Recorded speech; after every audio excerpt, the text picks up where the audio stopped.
గులాబీ పార్టీలో ఆధిపత్య పోరు మొదలైంది. పాత కొత్త నేతల మధ్య సయోధ్య సఖ్యత కుదరకపోవడంతో పార్టీ పరువు రచ్చకెక్కుతోంది. నియోజకవర్గాల వారీగా జరుగుతున్న సభ్యత్వ నమోదు కార్యక్రమం అసమ్మతి రాజకీయాలకు వేదికగా మారింది.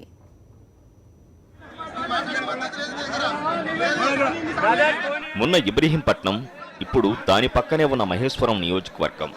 అధికార టీఆర్ఎస్లో వర్గ విభేదాలు క్రమంగా పెరుగుతున్నాయి. మహేశ్వరంలో ఏకంగా పార్టీ విభేదాలు పోలీస్ స్టేషన్కు చేరాయి. పాత నేతల ప్రమేయం పార్టీ ఫిరాయించి టీఆర్ఎస్లో చేరిన కొత్త నేతలకు ఏమాత్రం నచ్చడం లేదు. కొత్తగా వచ్చిన తమ మాటే చెల్లుబాటు కావాలనే పంతంతో వారు వ్యవహరిస్తున్నట్టు కనిపిస్తోంది. సభ్యత్వ నమోదు సందర్భంగా ఈ విభేదాలు రచ్చకెక్కుతున్నాయి. మహేశ్వరం ఎమ్మెల్యే తీగల కృష్ణారెడ్డి, ఆయన టీడీపీ నుంచి టీఆర్ఎస్లోకి ఫిరాయించారు. టీఆర్ఎస్ నాయకత్వం కూడా తీగలకు, ఆయన అనుచరులకు పెద్దపేటే వేసింది. ఆయనపై పోటీ చేసి ఓడిపోయిన టీఆర్ఎస్ నేత కొత్త మనోహర్ రెడ్డి దీన్ని సైలెంట్గానే సహిస్తున్నారు. మరోవైపు నియోజకవర్గానికి చెందిన సీనియర్ టీఆర్ఎస్ నేత కప్పాటి పాండురంగారెడ్డికి తీగల వ్యవహారం ఏమాత్రం నచ్చలేదు. తమపై ఆయన పెత్తనమేంటని చాలా సందర్భాల్లో ప్రశ్నించారు కూడా.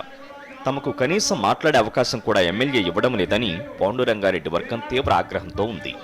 ఇదే విషయాన్ని సభ్యత్వ నమోదు సందర్భంగా పాండురంగారెడ్డి ప్రశ్నించారు. అంతే తీగల కృష్ణారెడ్డి వర్గంలో ఆగ్రహం కట్టలు తెంచుకుంది. పాండురంగారెడ్డి వర్గంపై దాడికి దిగారు.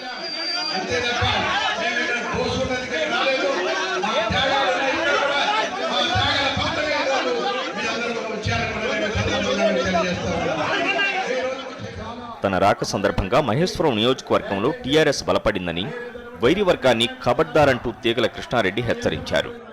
ఈ వివాదం పోలీస్ స్టేషన్కు చేరింది. ఒకటొక్కటిగా పాత కొత్త నేతల మధ్య బయటపడుతున్న విభేదాలు రానున్న రోజుల్లో మరిన్ని నియోజకవర్గాలకు విస్తరించడం ఖాయంగా కనిపిస్తోంది. విక్రమ్, కరెస్పాండెంట్. ఇది వాల్టీ పొలిటికల్